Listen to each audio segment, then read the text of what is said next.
about those oodles and bananas and your mustache. Hello, and good morning. This is Justin Blubber with yesterday's news today. Today we'll be covering smuggling. It's a tough town around here. Very tough. I got mugged one time. It was horrible. Tough. Horrible. Boston Massacre. Oh, horrible incident. Bunch of British people with them accents coming over here and shooting our own people. They think they're better than you. And then Molly Pitcher.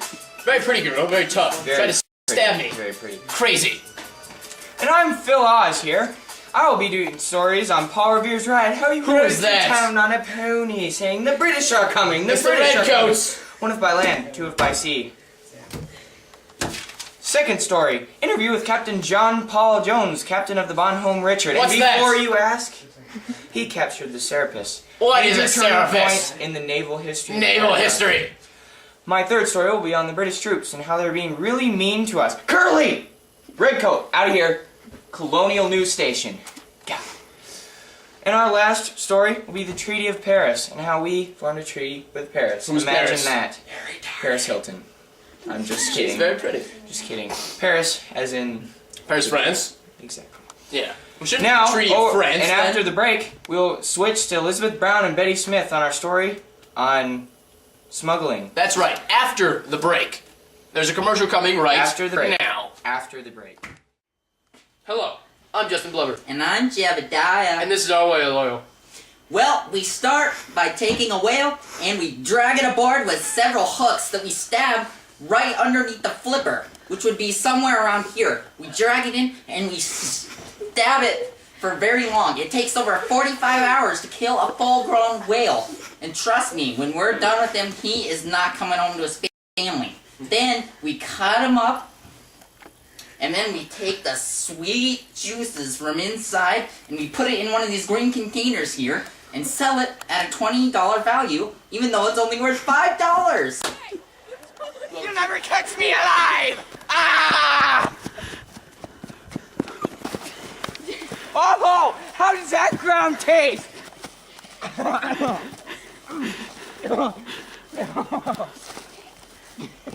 I'm Elizabeth Brown, And I'm Betty Smith. and that was your today's. Exclusive footage And you're Okay. witnessing smuggling. happening right before your eyes.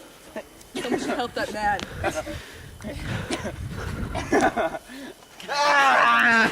And now for a commercial break. There's a tapping noise. What is going on? What the? The woman is moving. She doesn't appear to be awake. She's walking towards the other side of the bed.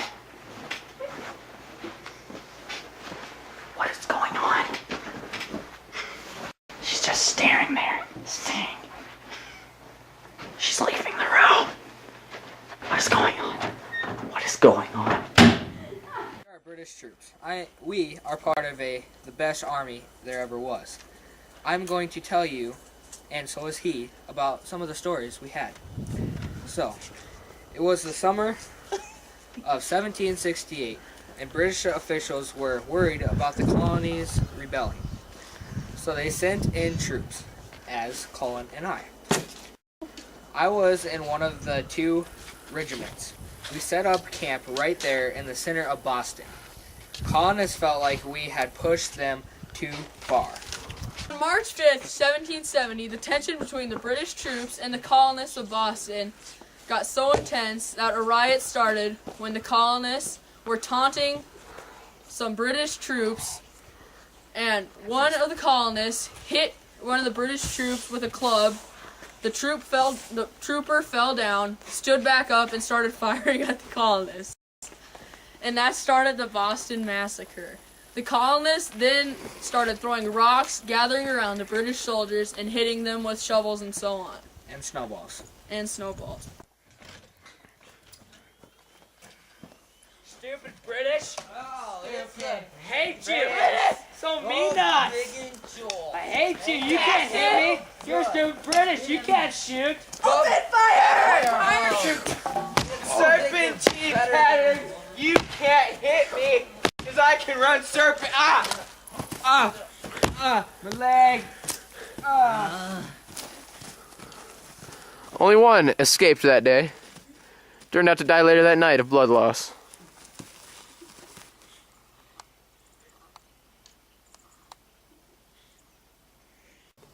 Are you tired of sleeping on a box? Well, try the pillow. Whoa, thanks, man. Comfy alternative. British is coming. The British are coming. There's 2 lanterns. Warn the citizens. The British are coming. The British are coming. The British are coming. I'm here with Paul Revere at the scene of Paul Revere's Midnight Ride. Mr. Revere, will you tell me what just happened? Well, I was just riding around on my horse. I was screaming that the British were coming. Yeah. Oh, I've been warning them that the British are coming because there's lanterns and. All right. Well, so there you there's have lanterns, that, and I was folks. warning them that the British are coming. But some other guy picked up for the rest of my ride, and he read the rest of the way. And he's warning them that the British are coming. So we need to be careful because the British are coming. Well, The bunker Brits down. are coming. Because the British are coming. this? Man, this wig is itchy. Fear no more. Wig powder. How does that feel? This is way better. Rub that in. Wig powder. Hello, today we have with us Otis McGee, a survivor of the Revolutionary War battle, the Battle of Bunker Hill. He was on the side of the British, and we wanted to get his point of view. So Otis, what was it like to be in that battle? Well, it was very hard few days. It was tough. I don't know. It just Very hard for him, very hard for him. And hard to explain. it's emotional. It's very hard to explain. Well, was it a good win? You won, but really, was it worth it? I really don't think so because we lost so many troops. It's not gonna be different, and it's just our whole army is down now. Did it give you a different view on the Americans? Did it make you respect them more that they held out that long against some soldiers? Yeah, against so many soldiers. It gained a lot of respect for it. They're a tough bunch of people, and it's just I don't want to see the next battle, honestly. So, what was it like? Did you have any friends go down in that war, in that battle? Yeah,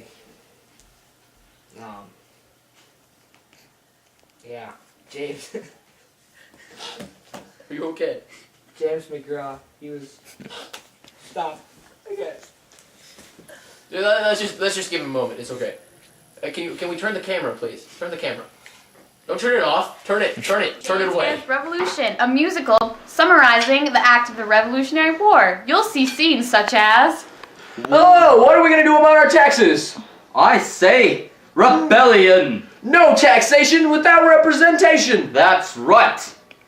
No taxation without representation. No taxation without With representation. this very special guest, none other than Molly Pitcher, the very famous woman who picked up her husband's cannon swab and started swabbing and loading the cannons continuously through the Battle of Monmouth. Hello, Molly. How are you tonight? good. What did it? I'm good. I'm good. Thank you for interrupting me. Actually, what did it feel like to pick up the cannon and actually return the fire back to the British after you had just been watering the cannons? Well, it just seemed like the right thing to do, Justin. I mean, I've been fired at for so long, so I just felt the need to fire back. So, what was your job before you started the swabbing the cannons? What was your job? Bringing water. You would bring the water to the cannons and Yes. throw water down on the cannons so that they would not overheat, right? Yes. Well, and so what? Yeah, cut. So, why? Your name actually isn't Molly Pitcher, is it? Why do they call you such names? Well, no, Justin, it's Mary Ludwig Hayes. They called me that because Mall of the Pitcher. And as we said before, you took water in pitchers to cool off the cannons, right? Yes. Yes. So, what did it feel like to have the sun rise the next morning and to have seen that the British had fell into retreat because you had beaten them back? And later that day, to have been commissioned, to have been awarded non-commissioned sergeant. How did that feel? Well, Justin, it felt amazing. I was part of something much bigger than I'd ever imagined being. To be named a sergeant. In the Continental Army. Yes, in the Continental Army. Continental Army. Continental. Hello, my name's Auntie A, and I sell the finest quilts in all of colonial America. We have any of your finest quilts, from the fine woolen to the short threaded to the loose woolen. So, if you're cold at night, then come down to Auntie A's quilting shop to find the very best quilt that will fit you. This is Have a good Cyrus day. Trinklebottom here. I'm with Captain John Paul Jones outside of Boston Harbor Boathouse. John Paul Jones here was the captain of the Boham Richard. He was part of one of the greatest battles of all time against the Serapis. Now,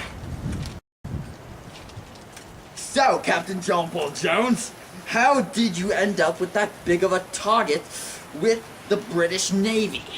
Well, I was on my way to circle to the British Isles to attack the British commerce to divert the attention from the French operations in the Channel. We were sailing around 3 p.m. One of my lookouts gave a report of a large group of ships to the knoll. It turns out there was a 41-ship convoy returning from the Baltic. They were guarded by the frigate HMS Serapis and the sloop of war, the MS Countess of Scarborough. 3 hours later, we engaged. Who fired the first shot, and how did the battle start? We rounded the Serapis' port quarter to exchange a couple of questions. Then, on my order, my ship fired the first group of cannon fire.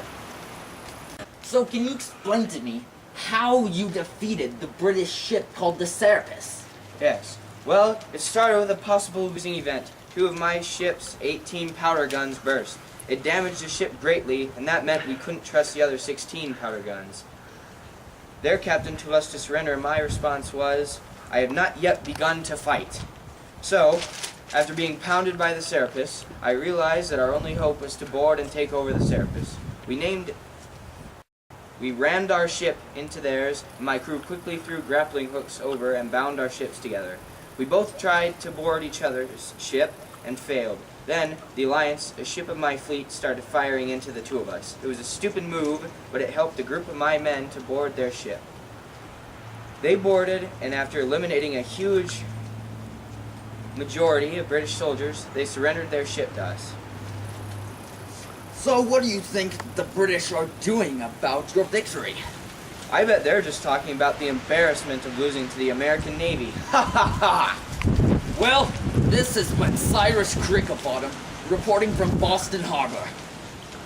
Alrighty, so these are the United States of America's demands. First, British has to recognize our independence. Second, our territory, the Mississippi, is western boundary, Canada is the northern boundary, Florida is our southern boundary. They must remove troops from the area. We have fishing rights to the Grand Banks area of Canada. We get our demands if the British get theirs. First, all American debts to British merchants will be repaid. And land taken from the list must be restored to them, or they must be repaid for it. Now, let me sign this. And then you, sir. And then you, sir. And then the Brits.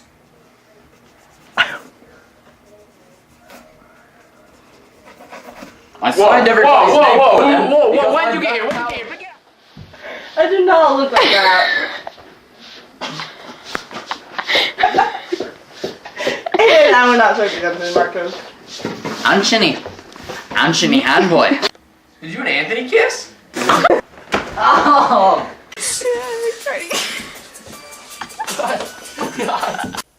I didn't hear the beep. It's recording. Camera beeps when it's on. Be born in Bethlehem. Okay, let's actually get something done.